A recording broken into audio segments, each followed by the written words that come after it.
Sedikit pertanyaan kecil Bapak Ibu sekalian di sini. Ada ayat tadi yang berbunyi, wa atakum min kulli ma sa'altumuh, dan Allah memberikan kalian semua yang kalian minta. Bagaimana Bapak Ibu fahamin ini? Saya jelaskan begini. Semua yang kita minta memang betul Allah sudah kasih Bapak Ibu sekalian. Yang belum dikasih adalah sebagian kecil.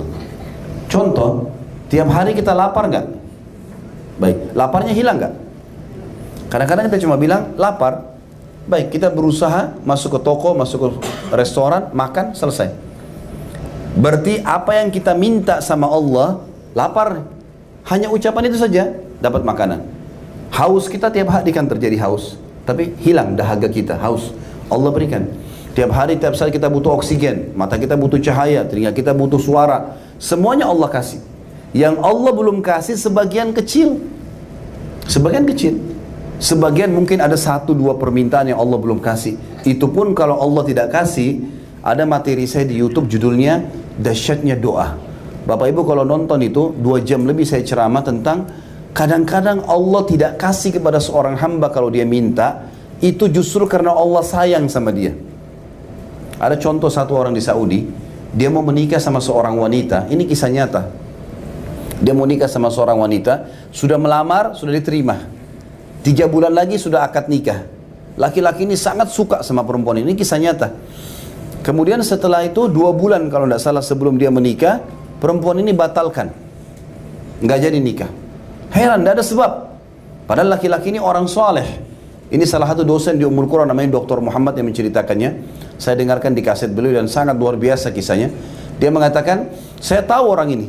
Siapa orang ini saya tahu. Orang ini sangat soleh luar biasa. Ibadahnya, sholat malamnya, doanya luar biasa. Gitu.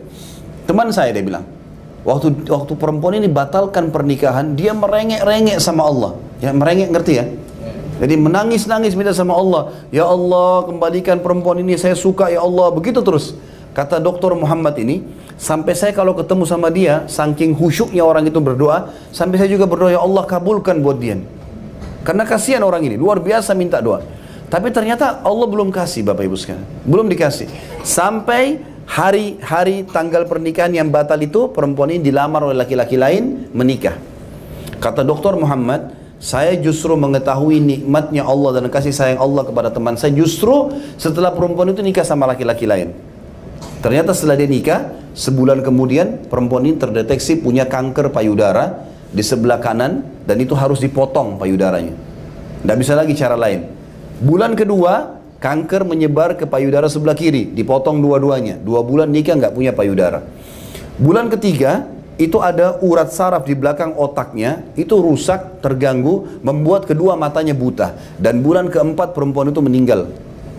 Kata Dr. Muhammad, saya justru tahu bagaimana Allah sayang sama teman saya. Karena kalau dia nikah sama perempuan itu, justru bermasalah. Ibaratnya kata Ibnu Qayyim, kalau seseorang minta sama Tuhannya, ya Allah kasih, ya Allah beri, Allah belum kasih, seperti anak yang minta izin sama orang tuanya. Kita misalnya punya anak, Bapak Ibu sekalian, anak ini mau berteman sama orang yang buruk. Kita tahu orang ini buruk, narkotika lah dan segalanya. Lalu kemudian dia pamit, ayah, ibu izinkan saya mau main sama si fulan. Kira-kira Bapak Ibu izinkan nggak? Kita tahu orang ini buruk temannya, pasti kita tidak izinkan kan? Walaupun dia ngerengek-ngerengek. Kata Ibnu Qayyim, perumpamaan hamba yang ngerengek sama Allah belum dikasih, seperti itu. Allah tahu kalau dikasih malah bahaya buat dia. Sampai seperti itu Bapak Ibu sekalian. Jadi harus kita garis bawahi bagaimana baiknya Allah kepada kita sebagai makhluknya.